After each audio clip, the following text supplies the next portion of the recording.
وكذلك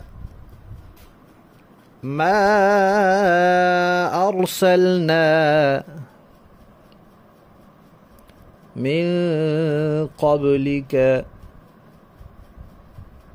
في قرية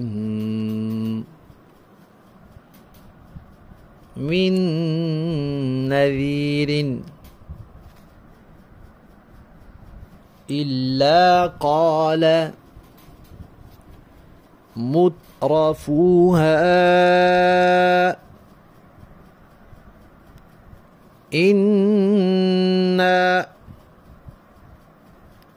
وجدنا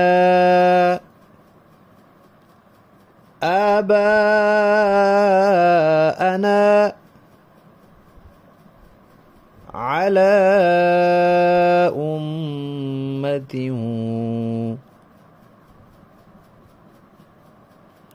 وإنا على آثارهم